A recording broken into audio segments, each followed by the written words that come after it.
Top stars నటించిన సినిమాలు release అవుతున్నాయంటే ఆ సినిమాలకు యూట్యూబ్ లో ఎలాంటి రెస్పాన్స్ సొంతమవుతుందని అందరూ ఆశగా ఎదురు చూస్తూ ఉంటారు.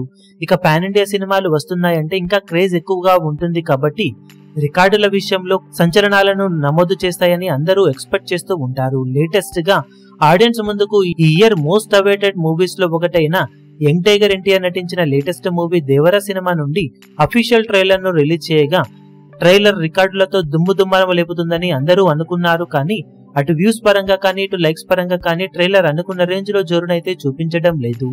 లైక్స్ పరంగా ఫాస్టెస్ట్ 1 లక్ష లైక్స్ నుండి ఫాస్టెస్ట్ 6 లక్షల లైక్స్ వరకు చూసుకుంటే దేవర ట్రైలర్ అనుకున్న రేంజ్ లో రెస్పాన్స్ ను దక్కించుకోలేదు.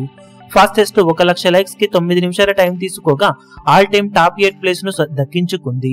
ఇక 2 లక్షల లైక్స్ కి 27 నిమిషాలకు పైగా టైం తీసుకొని టాప్ 7 ప్లేస్ ను దక్కించుకోగా 3 లక్షల లైక్స్ కి 1 గంట 3 నిమిషాల వరకు టైం తీసుకొని టాప్ 7 ప్లేస్ ను మరోసారి అందుకుంది. ఇక ఫాస్టెస్ట్ 4 లక్షల లైక్స్ కి 2 గంటల 7 నిమిషాల టైం తీసుకొని టాప్ 7 ప్లేస్ ను దక్కించుకోగా ఫాస్టెస్ట్ 5 లక్షల లైక్స్ కి 4 గంటల 5 నిమిషాల టైం తీసుకొని ఆల్ టైమ్ టాప్ 7 ప్లేస్ ను దక్కించుకుంది. ఇక ఫాస్టెస్ట్ 6 లక్షల లైక్స్ కి ఆల్మోస్ట్ 14 గంటల 10 నిమిషాల టైం తీసుకొని మరోసారి టాప్ 7 ప్లేస్ తోనే సరిపెట్టుకుంది దేవర సినిమా ట్రైలర్.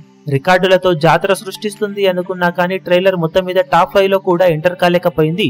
ఫాస్టెస్ట్ 1 లక్ష నుండి ఫాస్టెస్ట్ 6 లక్షల లైక్స్ వరకు చూసుకుంటే ట్రైలర్ రెస్పాన్స్ ఆడియన్స్ నుండి బాగానే వస్తున్నప్పటికీ రికార్డుల విషయంలో వెనకంజ వేసిన ఆడియన్స్ ముందుకు సెప్టెంబర్ 27న రిలీజ్ కాబోతున్న ఈ సినిమా బాక్సాఫీస్ ఓపెనింగ్స్ పరంగా మాత్రం అంచనాలను మించే రేంజ్ కలెక్షన్ నే సాధించే ఛాన్సెస్ ఎంతైనా ఉన్నాయని చెప్పవచ్చు. మరి బాక్సాఫీస్ దగ్గర సినిమా పర్ఫార్మెన్స్ ఎలా ఉంటుందో చూడాలి. ఈ వీడియో మీకు నచ్చినట్లయితే లైక్ చేయండి, షేర్ చేయండి, ఛానల్ ను సబ్స్క్రైబ్ చేయడం మాత్రం మరవకండి. ఏ చిన్న అప్డేట్ ను మిస్ అవ్వకూడదు అనుకుంటే బెల్ ఐకాన్ ను ప్రెస్ చేయండి.